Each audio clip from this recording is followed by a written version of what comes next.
หายกว่านี้หายกว่านี้หายกว่านี้ดีกว่าเขาดีกว่าเขามาเยอะ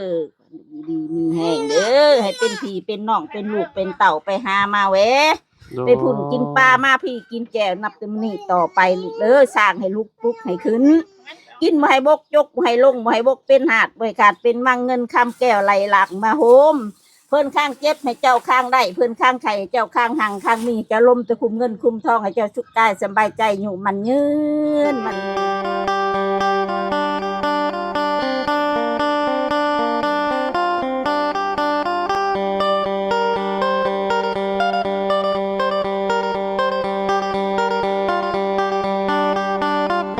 สบายดีสวัสดี FC บัสสุขุทุกคนเนาะบ่ว่าสิอยู่ในและก็ต่างประเทศเด้อพี่น้องเด้อเนาะมาพบมาพอกันกับเมาคือเก่าคือเดิมพี่น้องเนาะเพิ่มเติมคือมื้อนี้อยู่ที่บ้านนาไรโคกเมืองอัสสัมพังทองแขวงสะหวรรณเขตเข้ามาหาเคยลาวก่อนพี่น้องเอ้ยเนาะถ้า FC ได้เบิ่งคลิปก็คือสิฮู้อยู่ดอกเนาะว่าเป็นไผพี่น้องเอ้ยเนาะเพิ่นก็มานี่แหละพี่น้องมาเยี่ยมยามทางพ่อเฒ่าแม่เฒ่าพี่น้องมารอบนี้โอ้สุดยอดเลยพี่น้องข้ามโค้งด้วยตัวเองเลยบาดนี้โอ้จังซี่เลยเนาะก็ดีใจนำเพิ่นเนาะพี่น้องเพิ่นก็อยู่นำกันดนพอสมควรแล้วได้พี่น้องจนนำกันว่าเป็นไปพี่น้องก็เนาะดนพ้อกันพี่น้องโมเมนต์ปีกว่าแล้วบ่จักเนาะบ่ได้พ้อกันนี่เนาะเอาโอเคไปเบิ่งไปชมกันว่าเป็นไผพี่น้องโดยพี่น้องเอ้ยเนาะมื้อนี้มากับน้องพลอยใสครับแม่เพิ่นพี่น้องเอ้ยเอาสบายดีเด้อสบายดีเด้อโดยโดยพี่น้องเอ้ยเนาะบ่ได้มาก็มาทีแรกโดยดนแล้วตู้เนาะบ่ได้มาหากันนี่พี่น้องเอ้ย คลิปที่แรกจักวันใดวันใดคลิปที่แรก กายบ่ได้มาติ บ่ติแต่ บ่ได้ขึ้นเลยพี่น้องเอ้ยเนาะมาก็ต้อนรับเข้าเลยเนาะ ชีวิตค่ำในคืนที่เราลง กินเป็ดกินไก่ ไก่ กินเป็ดกินไก่พี่น้องเอ้ยคักแล้วเนาะอาหารบ้านๆเฮา บ้านเฮา มาได้จักมื้อได้เด้นี่เนาะ มาแต่มาฮอดปี28จังมือละ 28 4มื้อบ่ สิมื้อละ เนาะแม่นบ่ ออกไปพุ่น มันหา6มื้อเลยบ่1 2 6มื้อแล้ว อืมมารอบนี้สบายเลยรอบนี้เนาะ สบายแล้วรถเอง รถตัวเองข้ามมาเลยเนาะ ชีข้าวเอาว่าเขาบอกเขาชีเอาอีกลูกเอ้ยว่าข้าว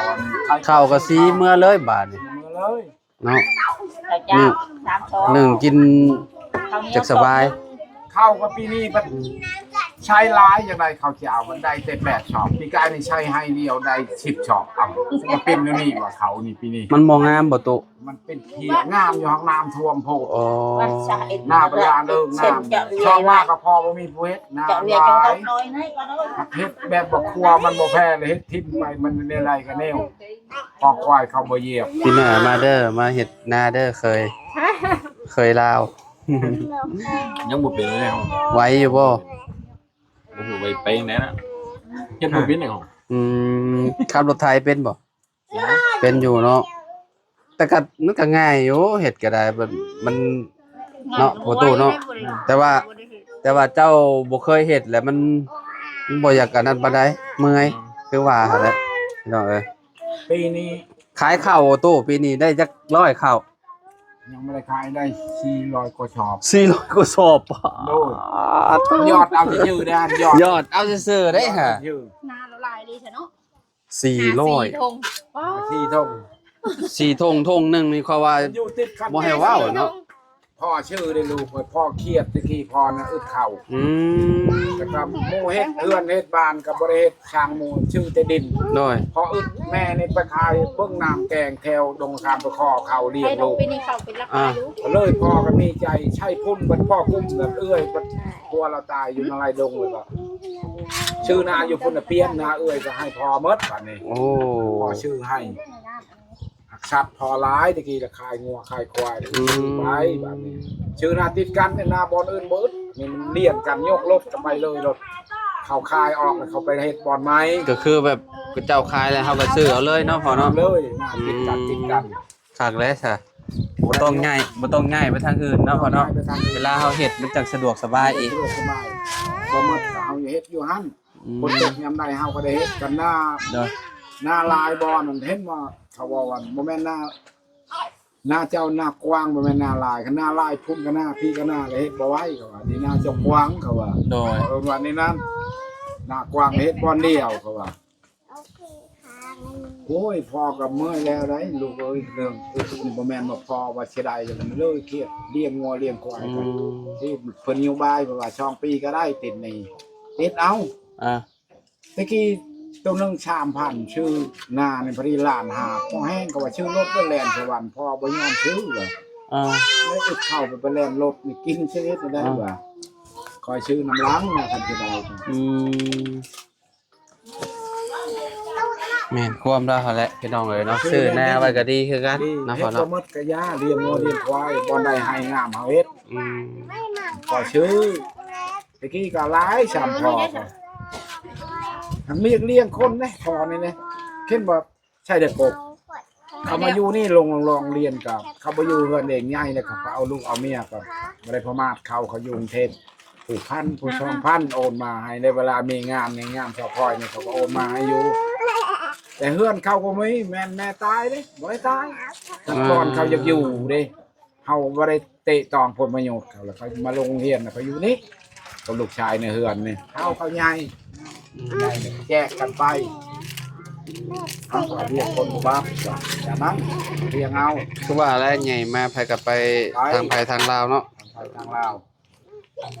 พ่อก็ไปแต่น้อยแม่ตายปะนี่ดูดน้ำเข่านี่มีผู้เลี้ยงปลากระแดงเลี้ยง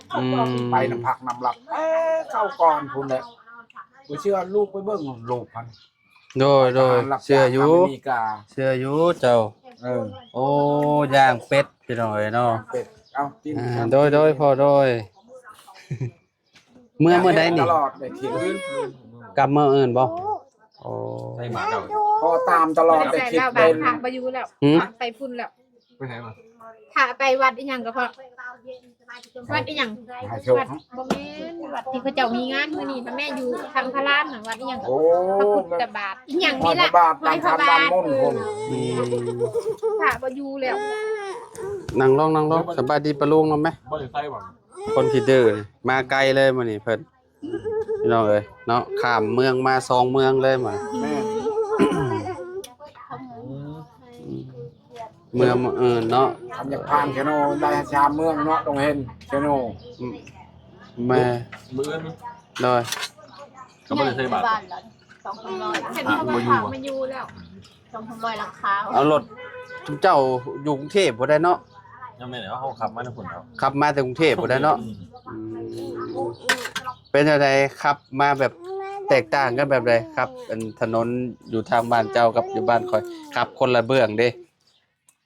ก็บ่ได้ต่างกันปานใด อืม จำเอาฮะ จำเอาเนาะข่อยคะแนนไม่ไปขับจะพูดกับอยากลงเติบข่อยตะกี้ก็ไปขับซาเล้งเด้ไปขับซาเล้งกันชงพวกเหล้าพวกขนมเด้ก็ขับคือกันอยู่เมืองไทย แรกตอนนั้นเข้ามาก็ตื่นอยู่แล้ว ตื่นบ่ อ่า จับจุดแดงกับไปของเขาได้ก็ พ่อคะแนนตลอดเขาขับมาโอ้ยฮอดสวรรค์เขตแล้วว่ะพ่อคะแนนตลอดเห็นกะทุกเดือนเอามาโอ้โหไปมาแล้วว่ะลูกมาแล้วพ่อก็อยู่แต่หน้าเลยก็ตื่นเลยว่ามาแล้วฮอดสวรรค์เลยก็เห็นละบอลพะชังเขาเห็นโอ้พะชังบ่อันในชาวบ่ ไดโนเสาร์ อันในชาวอันบอลเขาเห็นมีแคนมียัง มองอันไอ้วงเวียนไอ้อิหยังไดโนเสาร์แล้วมองขึ้นมาแต่นั่นเนาะมองขึ้นมาแต่ด่านน่ะ ขึ้นมาแต่ด่านนั่น ก้อยว่าเอ้าเบาดาว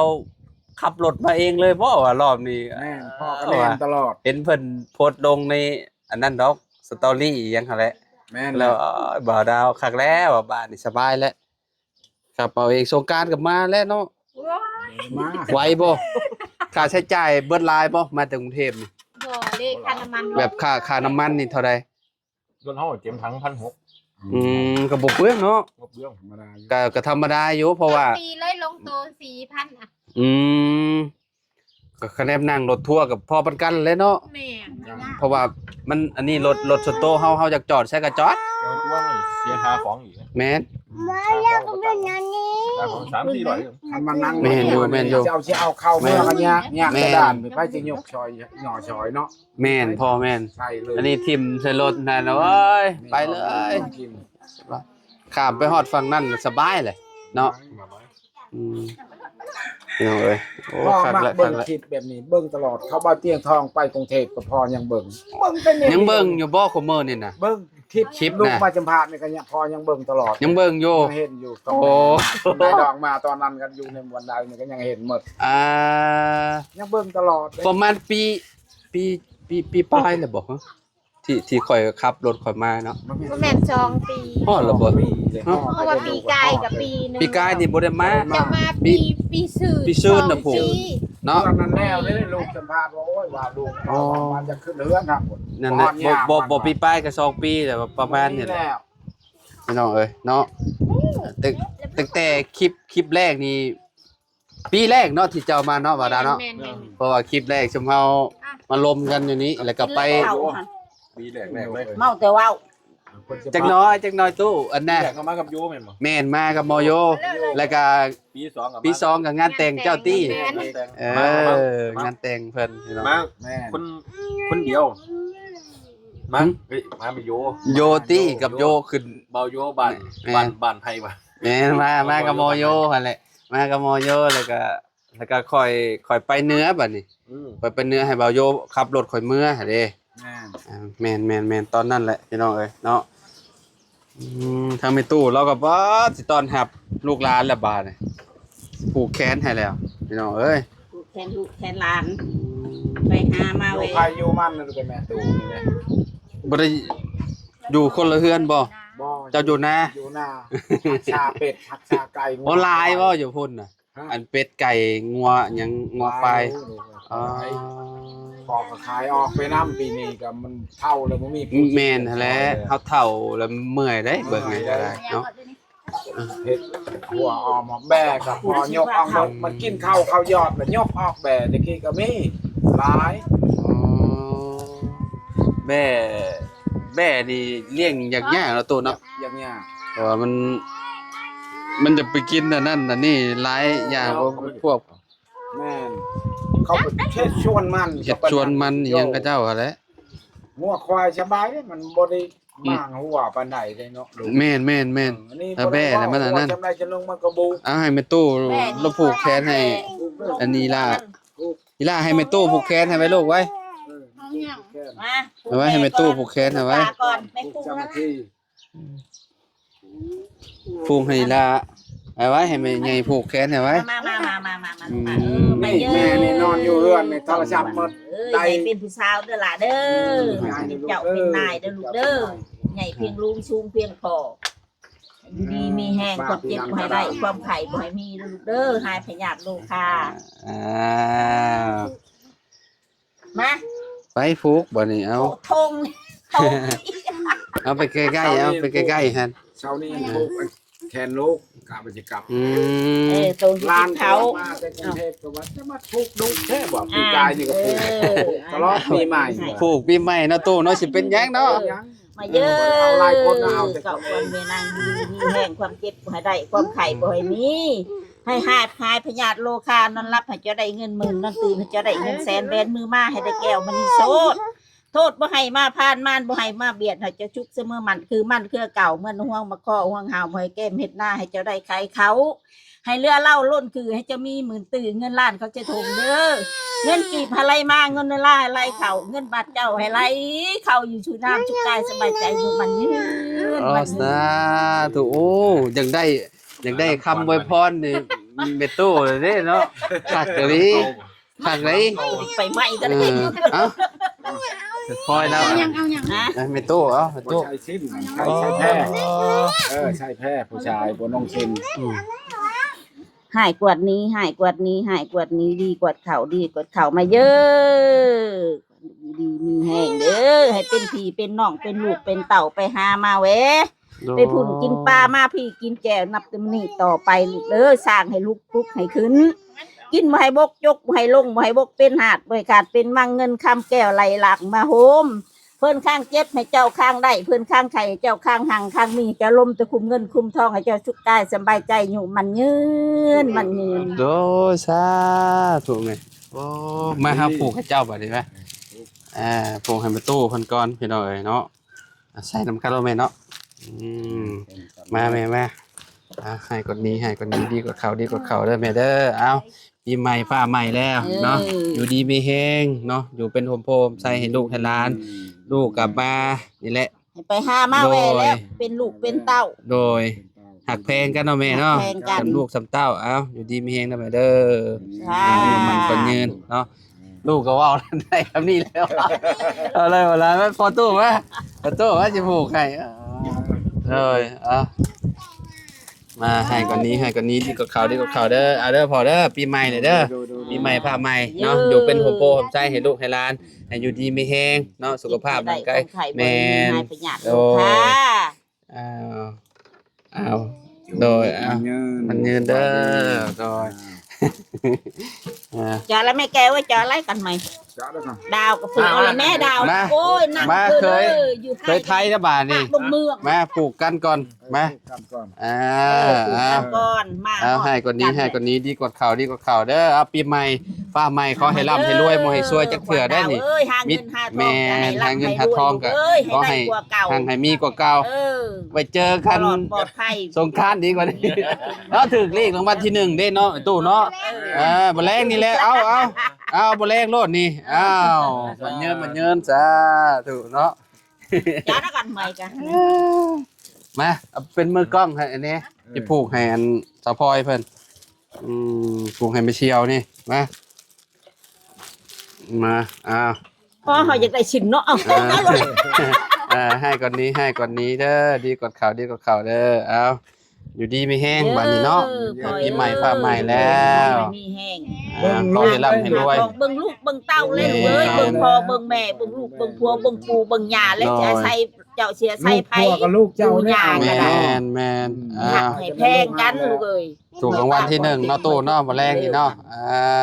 เอามันเงินเนาะไม่ตายเอานั่นน่ะคือผูกเด้อไม่เอามาเยอะเก่ากันว่าอยู่ดีมีแห้งลูกเอ้ยความเจ็บบ่ได้ความไข้บ่มีไปทางใดให้ตลอดปลอดภัยหักให้มีเป็นเจ้าเป็นนายว่าบ่เป็นในห้องก็ได้เอาว่าเอาละเสี่ยวไผเสี่ยวมันว่ามันเสี่ยวของแม่เสี่ยวของดาวเอาเลยปากกึกเลยบัดนี้มันอยู่ดีมีแห้งอยู่ดีมีแฮงหาแพงกันคือเก่าน่ะไม่จ้าละอย่าเลี้ยวสิครับเนี่ยมาเชียวกับผูกไปผูกนั่งแต่งหน้าแล้วลูกหลานสาวข่อยแต่งได้คนมักแต่งได้นี่น่ะมักแต่งหน้าดีมีแห้งเอ้ยเลี้ยงลูกนี่เป็นปลาไข่เลี้ยงลูกไส้เป็นปลาเขาแล้วให้อายุมันยืนถึงนี่ต่อไปหามาแหวเป็นลูกเป็นเต่าหักแทงกันจ้าขึ้นนางดาวผูกเอาแม่ลูกเชียวนี่เอาให้พอดาวผูกให้ไว้ให้พอดาวผูกให้ลูกพอดาวผูกเอามือเอามาเยอะกวนนี่ล่ะเอ้ยใหญ่เพียงลูกสูงเพียงพอลูกเอ้ยให้ได้เป็นเจ้าเป็นนายสัมพอความเจ็บบ่ได้ความไข้บ่ให้มีแล้วนับแต่นี้ต่อไปให้ใหญ่เป็นผู้สาวเด้อลูกเด้อมาปีหน้าให้ใหญ่กว่านี้อีกโดยจ้ะผูกเอาอีหลาเนี่ยฮะนั่นแหละผูกเอาแน่เซาขี้เพิ่นแม่ว่าให้อยู่เมืองลาวให้อยู่ดูแลยายไปทางนั้นก็ได้สิบ่ได้กลับเลยเมืองไทยบัดนี้เอาจับบ่ลูกเอาเยอะขี้มือลูกเอ้ยดีมีแห้งลูกเอ้ยเฮียนก็ให้เก่งให้ได้เป็นเจ้าเป็นนายได้เป็นผู้เป็นอาจารย์ลูกเอ้ยแม่พลอยเท่าแล้วก็เบิ่งดูแลแม่พลอยเนาะแม่พลอยเลี้ยงใหญ่แล้วก็ดูแลแม่พลอยมาแล้วก็แม่ตู้เราต้อนรับอย่างอบอุ่นเลยพี่น้องเอ้ยเนาะโอ้ยมื้อนี้ผูกท่ายังระบาดนี่อ้าวแดงน่ะทำโดยแม่ตู้ เขาจำได้อยู่ตอนขึ้นอีหยังอวยพรให้ แต่งเป็นบ่ แม่นอวยพรให้เบาดาวกับสาวพลอยไปตู้สิได้เห็นแพร มอนเนาะตู้เนาะ แม่นแหละ อืมตอนนี้ในเฮือนเฮายังอยู่ได้นี่เนาะแพรนี่โอ้ตำเอาเองบ่นี่ตู้ เอง ดีขนาดได้แพรนี่น่ะหายากเลย เพิ่นตำเอาเอง แม่บ่ได้หยิบปึ๊บจะได้คุณ อืม แม่บ่ได้หยิบอัน บ่ได้เย็บ บ่ทันได้ แปล หยิบ ว่า เชิญ แปลว่าหนาดีเด้เนาะแม่เนาะหนาเฮง นั่นแหละ พี่ ปี น้อง นั้นกับเพิ่นเห็นเพิ่นคล้องคอพ่อก็ โด เห็ ย นเลยอยู่ ย่างตัวนี้ เออ คักงามเลยแพรนี่นะ ต้องไปเย็บอันนี้เด้ ยังบ่ ให้เพิ่นยิบขอบให้แล่นขอบให้เนาะ ยังแล้วบ่100%เอามาใส่แล้ว เอากี่เดียวไว้หยิบหมดแล้วสิหรอ บ่ ยัง ยี่ละไปช่อยดองหมูลูกเอ้ย โดยคักอยู่แพร ช่ นี่ อย นะ เฮาช่อยหมูเห็นอะไร อ่ะอืม อืมอืม โอ้บ่นกัดดอกนี่หัน บ่กั มั ด ก บ่ ขนมอันนี้หัน อืม คนผู้นี้ได้มาแม่กินขนมพันแลนไว้ลูก ลูกนี่เห็นบ่ตอนลูกถามว่าผู้เท่าไรเพิ่นมาจำผู้ที่5นี่ลูกอันผู้ที่5นี่ติดเท่าเดือบ่แม่นติด คนใดที่ว่าหายตัวไป ก็มากอง เฮือนหลังใด กองเฮือนนี่แหละ เพิ่นชูมี เอานะกองคำมาเด้ กองคำมัน กองผู้ เมียเพิ่นก็มาเช้านี้เอาผัวแล้วแต่ว่านี่ได้ก็ให้อุดได้3ปี ถามหาคนที่ ที่ว่าสิให้สัมภาษณ์หั่นเด้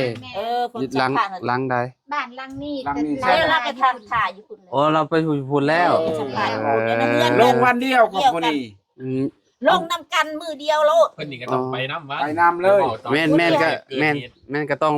ไปลมกันแหละไป เออ จะ ไป พูด ลงกั เนาะ นอยู่พุ่นลูกเอ้ยแฮมเปียกเลย คลิปนี้ครับนี่แหละพี่น้องมาตอนรับเนาะทางบ่าวดาวกับสะพอยเพิ่นนะครับเมตู้เนาะพี่น้องเอ้ยเนาะตอนรับเฮากับเมียแล้วก็น้องพลอยชัยพี่น้องแล้วก็ขอบคุณทางเมตู้เพิ่นหลายๆเนาะที่หักแพงคือลูกคือหลานพี่น้องเอ้ยเนาะขอบใจทางบ่าวดาวกันบ่ได้ลืมกันพี่น้องเอ้ยเนาะหักแพงกันคือเก่าคือเดิมพี่น้องเนาะก็โดนเติบแหละเนาะบ่ได้พ้อหน้ากันตั้งแต่พุ่นแหละพี่น้องเอ้ยตั้งแต่มา 3 เถื่อนี่เลยได้เนาะ4 เถื่อ 4เทื่อแล้ว4เทื่อแล้วพี่น้องบ่าวโยเพิ่นมาบ่ได้บ่าวโยเพิ่นขับรถไกลบ่ได้เพิ่นว่า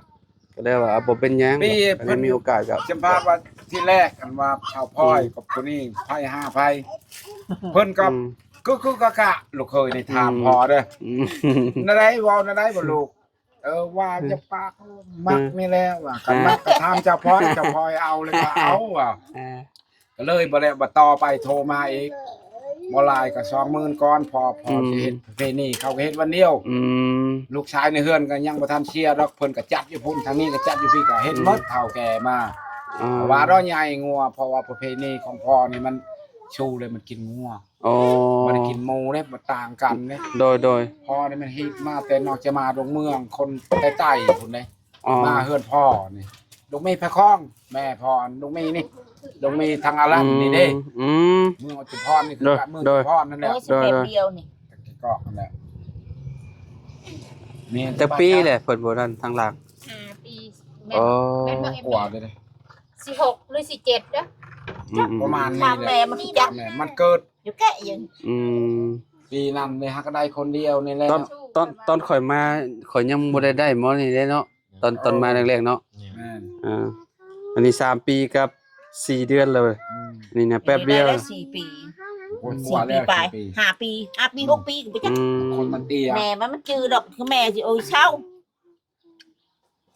ตอนนั้น ใช่มันลืม มาก็ยังน้อยๆยังอัน ฉันโทรศัพท์เข้าตู้เย็นแล้ว พอว่า สิเป็นเช้าแล้วมาอีกรอบหน้าเป็น พอ เช้า ว่า แล้ว ตั บั ด ด ชุดต่อไปต่อมาเขาจักว่าเขาจะอยู่นำเนี่ยพอคอนี่กว่าลูกเขาได้ชื่อผู้เงิน1,000พอยโอนมาแล้ว อ่ะ บัดนั้นน่ะพอยละถามพอบอกเจ้าข้อเงินนำเข้าบ่ขอแล้วลูกเพิ่นก็ได้ให้นี่1,000ครับอยู่ในชาวพลอยเลย เอ่อ ชาวพลอยโอนตังเลยบัญชีโยกพอแล้วลู อย่าก ท้าอุ้มบ่เป็นปุ๊บ เพิ่นก็บ่ได้เกตกับ ไป เพิ่นให้ ไปเจอกันอยู่ในแอปได้เนาะแม่นบ่แอปหาคู่เหรอว่าเจ้าแม่นแล้วว่าที่สมเฮาลมกันแล้วเนาะ เออแล้ว แอปหาคู่พี่น้องเนาะ แม่เราจำได้ผู้ที่5บ่ได้ติดอีกผู้นี้ผู้นี้เท่าเดือติดกับเอื้อยผู้นี้หั่น เดี๋ยวนี้ยังจะคนยังหาคนเนาะ อืม ยังหาสิ่งยิง ผู้ชายยังคนเดียว ทรายหนึ่ง ทั้งลูกพี่12ลูกเพิ่นผู้ชายไม่ยิงผู้ชายไม่ยิงต่อไปก็บ่อยู่เลยบัดนี้ ได้ผู้สุดท้ายนี่ไปได้อยู่ผมตะเกาเราเคยได้คลอดลูกบ่ได้ยากบ่อยากบ่ตีนหัวขอโทษตีนออกก่อนบัดนี้ เขาก็อบให้เรียบร้อยก็ดีได้6 เดือนน่ะนี่ไปแล้วเฉพาะคนช้ำนั้นหัวยิ้มอะไรอยู่เห็นพ่อก็บ่ยักใช่ไหมบ่แม่นโทรศัพท์จะน้อยเข้ามานํเอา บ่มีโทรศัพท์แล้วตะกี้เนาะ บุญเดียวว่าลืม เล่นยากเลย บุญจะลึงชาวแรกกับเมียผู้กองรองอันนี้เขาลงหักทานในบ้านเอาเมียนี่เมียเทิงนี่ว่านี่เบิ่งและดูแลแล้วนะจุงจามพัวเรามาแล้วก็ชื่อแพทช็อกแพทชีแล้วเงินก็โยเงินระหว่างหันก็เป็นราคาเติมได้เงินบาท อันนี้ว่า เนาะ เขาอนุญาตนำหันนี่เฮียอยู่นี่สิ เฮ็ดแล้ว โอ้ได้ง่ายลี มา เนาะ แต่หน้า ได้ง่ายลี เฮียบ่ฮ้อน ง่ายคู่คนบ่ง่ายแต่ผู้อันไป6 วันตีนออกก่อนหั่นแหละ โอ้ เพิ่นจนจะฆ่าหักแพทย์หอดแพทย์เพิ่นมาก็ พี่น้องก่อนเนาะ ตีนออกก่อนยังว่าบุญยังว่า โอ้ย กายก็หา ทั้งหมด12คนลูก 12คน คันอยู่หมด ตอนนี้ยังเหลืออยู่5ตอนนี้เนาะ ทรายยัง เหลือ หา 5หมดไป7แล้ว12ทั้งโปโลอันนี้ก็เป็นคนเด็กก็11 คนตะกี้เนาะ มันบ่ได้มี มี ยา แบบ ยา บ่ได้มียาคุมเลยตะกี้เนาะ คันจะว่าห้าพี่ช่างเขาว่าวานเอานอกวานเอานัง อ่า เขาว่ามันถอดแล้วก็บอกกล้าเอาแล้วถอดเป็นคนเลยถอด บัดบ่หานั้นจนมันชุดมันเองก็ยังเลือแต่ช้ำนี้ฉันพ่อ ถ้าเรือเบิดนี่ป้าเฮ็ดบ่ได้ว่าเอาตัวเนาะลูกหลานนี่ป้า เขาไปหา ลายแห้งเลย มือนี่นั่งทางอยู่ กูมื้อนี่หลานมีจักคน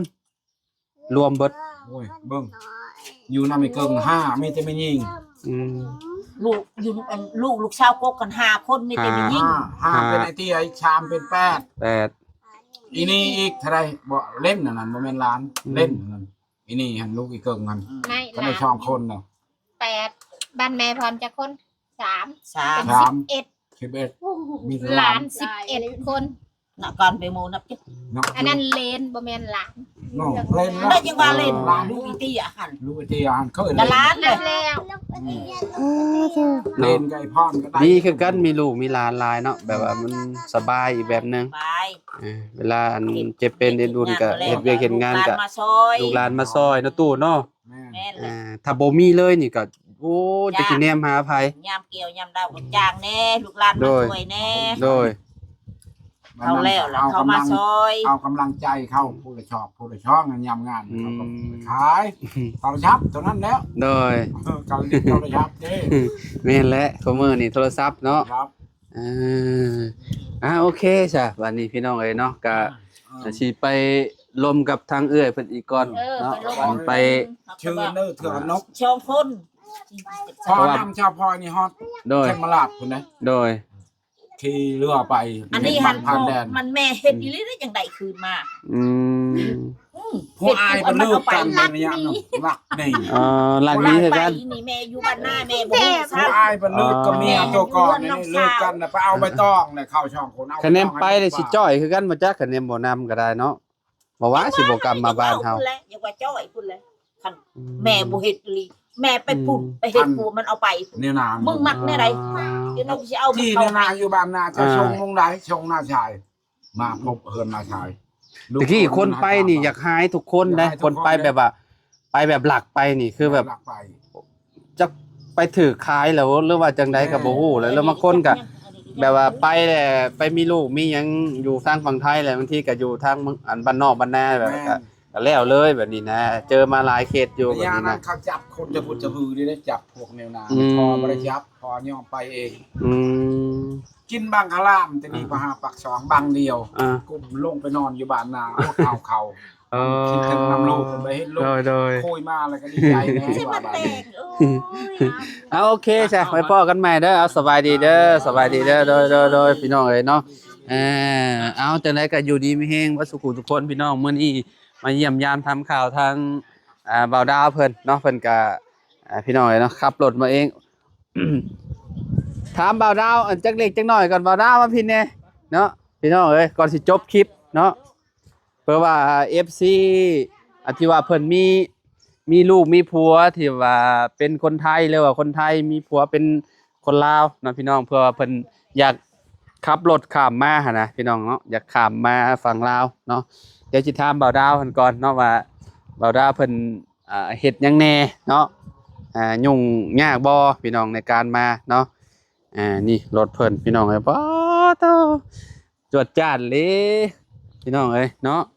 ก็ถือว่าก็สบายไปอีกแบบหนึงได้พี่น้องขับรถเฮามาเองเนาะมันเฮาอยากได้หยังเมื่อก็เมื่อได้หั่นนะพี่น้องเอ้ยเนาะเป็นข้าวเป็นหยังก็แล้วแต่เนาะอาหารแบบลาวๆเนาะเดี๋ยวว่าเพิ่นอยากเอาเมื่อกินหรือว่ามาพี่เด้อหัวหน้าพี่มาพี่สิถามนี่เพราะว่า FC แม่นโดยขออนุญาตแน่ ครับผม เป็นจังได๋เอารถข้ามมายากบ่ยากอยู่บ่ ก็บ่ยากเด้แต่ว่ารถนี่มันผมจะบอกตอนเริ่มแรกกันนะ รถนี่ต้องเป็นรถที่เฮาเบิดงวดแล้ว โอเค ได้เป็นเหลี่ยมเขียวมาบ่แม่นเหลี่ยมเขียวเป็นเหลี่ยมสีฟ้า ก็คือ แต่เป็นรถกระบะที่เป็น เอาง่ายๆรถบ่ติดงวดนะนี่เนาะ แม่น เป็นรถเฮาเองเลยเนาะ นะครับ จ่ายแล้วเรียบร้อยคือแบบ ได้แล้วเรียบร้อย แบบนั้นพี่น้อง ครับภาษีก็บ่ต้องกะบ่ขาดบ่อีหยัง โดย ก่อนเฮาสิข้ามมานี่ก็อันดับแรกเฮาต้องไปเฮ็ดพาสปอร์ตรถก่อน โอเคคือกันกับ แม่น รถลาวเนาะ พาสปอร์ตรถอยู่ขนส่งด้วยใกล้เฮาใกล้หม่องใดก็ไปหม่องหั่นล่ะพอเฮ็ดมาแล้วปุ๊บ ครับ เฮ็ดพาสปอร์ตรถมาแล้วเขาเจ้าก็สิให้เป็นรูปตัวที่มา สติ๊กเกอร์เนี่ย สติ๊กเกอร์ตัวที่ตัวนี้เนาะ แม่นตัวนี้มาขนส่งเนี่ยขนส่งเขาจะเป็นคนให้มาข้างหน้ากับข้างหลังติดมาแม่นก็แค่นั้นเองพอเขาสิขามาแต่ว่าก่อนที่เขาขามาเขาก็เอารถมาขามด่านได้เลย แต่ว่าด่านลาวนี่เขาจะต้องเป็นรถเบิดงวดบ่แม่นว่าเบิดงวดแล้วจะเข้าได้เลยเด้ถ้าเป็นด่านลาวรถต้องมีผู้ครอบครองรถนี่บ่ต่ำกว่า3เดือนการที่ได้เหลี่ยมเขียวมาเหลี่ยมสีฟ้ามาต้องมีผู้ครอบครองก่อนจนกว่าจน3เดือนงั้นถึงจะขามมาฟังลาวได้บ่ถึงรถจะเบิดงวดแล้วตรงว่ารถเบิดงวดปุ๊บเฮาไปเฮ็ดพาสปอร์ตมามันได้เลยแต่ว่าถ้าเฮาจะขามมาเลยทันทีนี่จะบ่สามารถขามฟังลาวได้แม่นแบบนั้นเนาะแต่ว่าต้องรอให้มันครบ3เดือนก่อน3เดือนแม่นเพราะรถมันก็ผมก็บ่ค่าใช้จ่ายได้ซะแต่ค่าใช้จ่ายถ้าฟังไทยก็สิฟังไทยเท่าใดที่ผมเสียมานะเสียเฉพาะค่าขามรถมานี่ต้องไปตีโคดก่อนตีโคดก็200ก็แค่นั้นเองครับบ่แพงเนาะแล้วก็ไปกรมศุลกากรเดียวเขาเจ้าพอเขาตีโคดมาแล้วเขาเจ้าก็คิดของเขาหั่นแล้วก็ต้องเข้าด่านกรมศุลกากรก่อนกรมศุลกากรผมมาก็บ่ได้เสียเด้เขาเจ้าก็ออกใบให้เฮามาซื่อๆแค่นั้นเองเขาเจ้าก็ตรวจเช็คว่ารถเฮามีหยังอย่างนี้แค่นั้นเองที่เฮาสิมาเสียอีหลีคือเสียฝั่งลาวเฮาเท่าใดฝั่งลาวเฮาฝั่งลาวก็สิเสียถ้ากรมศุลก็สิที่ผมเอาของมาก็ของมันก็หลายเนาะมันเขาเจ้าตีราคาก็500แต่เขาในป้อมอีกก็200รวมเป็น700ค่าประกันภัยเข้าลาวของผมอยู่7มื้อแม่นบ่ผมเสีย200อีก100อีก50บาทเขาเจ้าเป็นคนคีย์ข้อมูลให้ต้องจ้างเขาคีย์ข้อมูลถ้าเฮาเฮ็ดเป็นเองก็สิง่ายดิเฮาก็บ่ได้เสียถ้าเฮาไปจ้างเขาคีย์ให้เฮาก็ต้องเสียเขา50บาทนั่นแหละก็มีซ้ำนั่นล่ะรวมๆกับบ่ได้เบิดหลายปานใดเนาะก็บ่ได้เบิดหลายปานใดเพื่อว่า FC เพิ่นอยากเอารถข้ามมาหั่นนะพี่น้องเนาะแบบว่าเพิ่นอยากมาเที่ยวมาหยังเนาะแม่นแต่ว่าส่วนมากถ้าเฮาเคยเข้ามาแล้วรถที่เคยผ่านแดนอีหยังมาแล้วมันก็สิง่ายแต่ว่าถ้ารถยังบ่ได้ก็คือแบบรถครั้งแรกนี่คือแบบเขาก็ต้องตรวจประวัติว่ารถเขาเคยเข้ามาบ่ว่ารถเป็นชื่อของเฮาแท้บ่ว่าเป็นอยู่จักเดือนแล้วอีหยังเดียวเขาเจ้าก็สิมีการตรวจสอบแน่อยู่ครับก็สิประมาณนี้เนาะข้าวพี่น้องเอ้ยเนาะรถนี่ก็คือแบบรถบ่ต้องติดงวดเนาะมาได้ ถ้ารถยังมีงวดอยู่ถามว่าเขามาได้ว่า เข้ามาได้ก็ต้องกลับ กะด้านแต่ถามว่ารถมีงวดนี่ขับเขามาได้บ่ก็ได้คือกัน แต่ว่ามันก็สิยุ่งยากเพราะว่าเขาต้องไปติดต่อไฟแนนซ์ถ้าไฟแนนซ์เขาบอกว่าอนุญาตให้เขาเอารถน้ำออกน้ำขามออกนอกราชอาณาจักรเขาก็บ่สามารถขามได้ถ้าเขาอนุญาตเขาก็ขามได้ เพราะว่าพระเจ้า เจ้าเอารถไปขายไปยัง แม่นอย่านำมาขายมายังได้เนาะบ่ดาวเนาะ ไปเลยแม่นผู้บางคนหายไปแล้วหายไปเลยหายทั้งคนหายทั้งรถ หาเจ้าของโตก็บ่พอครับ ก็พอแล้วแต่ขายไปใส่แล้ว หายไปใช้เนาะโอ้พี่น้องเอ้ยเนาะออกดนแล้วบ่คันนี้น่ะหรือว่าหาก็ออกแล้วบ่ บ่รถคันนี้มันเป็นรถผมก็ไปเอามันต่อเขาคือกันพวกลุงป้าน่ะอาเนี่ยนะ โอ้ ก็ให้มาให้หยังนี่น่ะรถมันก็บ่ได้แพงดอก คักอยู่ค่อยยอมรับอยู่รถบ้านเจ้าสุดยอดเลย อันนี้ทนนี่ ราคาก็พอฟังพี่น้องเอ้ยเนาะ บ่แพง คันนี้เท่าไหร่นี่เจ้าซื้อมานี่ แสนกว่าบาท โอ้ บ่ฮอด ย 200,000 คักดีอยู่บ้านเฮาบ่ได้กินดอกสำนี้น่ะ ราคาคือเบาดาวเว้ากินนี่น่ะ ถ้าแม่น โอ้ระดับ4ปลาย5พุ่นแหละ ถ้าแม่นรถอยู่ถ้ามันรถดีกว่านี้ไหมก็นี่ก็จะประมาณหลัก 3-4 แสน ข่อยอยากได้ 3-4 แสนก็ ข่อยอยากได้ รถดี เด้ บ่ล่ะ ว่าข่อยขายรถข่อยออกไปแล้วข่อยจะข้ามไปซื้อรถอยู่ฝั่งไทยเด้ว่ะ พี่น้องเอ้ยเนาะอันนี้มาคืออยู่ฝั่งไทยข่อยก็ได้ครับและปานนี่รถนะอันนี้โอ้ยพี่น้องเอ้ยเนาะหลักอันน่ะปี13หรือว่าปีต่ำๆเนี่ยนะก็ยังแพงอยู่รถนะพี่น้องเอ้ยเนาะ แต่ว่าอยู่ผลก็เจ้าก็ถ้าปีต่ำก็สิถือปีสูงแน่ก็ประมาณน่ะประมาณคือจังผมว่า ปีใหม่แล้วก็ต้องมาเบิ่งอีกเด้ไหมรถซ้ำใดแล่นประมาณใดอีกขึ้นอยู่กับความพึงพอใจของคนขายความของ แม คน น เฮา อยู่ ความ แมนอยู่ครับ ถ้าเขารับได้เพิ่นก็ขายให้ พี่น้องเอ้ย แต่แม่นอัน คั นี้ ก นะ แล้ว แม่ เนาะ นบางเทีมันก็เป็นตลาดรถของเขาเจ้าละ สงกรานต์กลับมาอีกเด้อ เบิ่งแล้ว ผมก็งานมันก็หลายอยู่เพราะว่าผมอยู่บ้าน เปลี่ยนเจ้าเห็นงานยังนั่นนี่นะงานเจ้านะ ผมเป็นไรเดอร์เด้ ถามกันเลย ผมเป็นไรเดอร์ เป็นไรเดอร์บ่ เป็นไร นะ เดอร์แม่นขับ อ๋อ ขับแก๊ปนี่แหละขับแก๊ปขับทุกอย่าง อันที่ว่าอันห้านเจ้าขายก๋วยเตี๋ยวเป็นอะไรนั่น เซาแล้วเหลือแต่อาหารของแม่ ผมเซาเห็นแล้ว มันบ่ค่อยได้ปานใดฝีมือยังบ่ถึงละก็ว่าได้นะ แต่ว่าเมียเจ้านี่เฮ็ดคือเก่าบ่ แม่นอยู่หม่องเก่าเพิ่นน่ะนะ อ๋อ อันใดฝีมือเฮาบ่ถึงเฮาก็ยอมรับแม่นบ่ล่ะ แม่น เฮาก็บ่ฝืนเจ้าของเฮาก็ฮู้ว่าเฮาบ่ได้มันก็คือ สมมุติว่ามันบ่ได้เฮาก็ต้องไปเฮ็ดอย่างอื่นเนาะ แม่น ไปฟื้นเฮ็ดก็คือคือที่ฮู้แล้วพี่น้อง แม่นบ่ล่ะ มีแต่ตัวเองและสิ แม่น เบิดไปพี่น้องเอ้ย แม่นครับ เนาะตัวใดที่ว่าเฮาหาได้เฮาก็ไปเอาตัวนั้นแหละ แม่ เนาะ น อืมคือว่าโอเคพี่น้องเอ้ยเนาะ อืม รถบ่าวดาวเพิ่นก็มารอบนี้เอารถขับมาเองเลยพี่น้องมื้ออื่นก็เดินทางกลับแล้วพี่น้องเอ้ยเนาะไปหาสู่งานสู่การต่อเนาะ ครับ คันว่าถึงรางวัลที่1กับ อยู่ต่อ อยู่ต่อ ครับ เอาขอให้โชค ครับ ให้มันเนาะ ครับผม ไปพ้อกันใหม่เด้อขอบคุณหลายๆเด้อครับ ค เด้ รับ อ ผมข้อมูลแดงผิดพลาดหยังก็ โอ้ย ขอโทษขออภัยนํ แม่น ถ้ามันบ่ตรงกันถ้าข้อมูลมันบ่ตรงกัน ก็คอมเมนต์มาได้เนาะ แต่ว่าข้อมูลที่ผมรับมามันก็เป็นข้อมูลที่ผม ที่ ได้รับมา ที่เฮาได้มาเนาะ ถ้าข้อมูลบ่ตรงกันก็ค่อยว่ากัน โดย เรื่องนั้นเนี่ย เอาจังว่ากันพี่น้องเอ้ยเนาะ ข้มูลคือกั โดยอยู่ดีมีแฮงวัดสุขุ ครับผม สุคนปีใหม่พี่น้องเอ้ยเนาะร่ำรวยวัดสุขุสุคนพ่อกันใหม่เด้อพี่น้องเด้อเนาะไปบ่าวดาว ครับผมสวัสดีครับ สบายดีเด้อพี่น้องเด้อเนาะ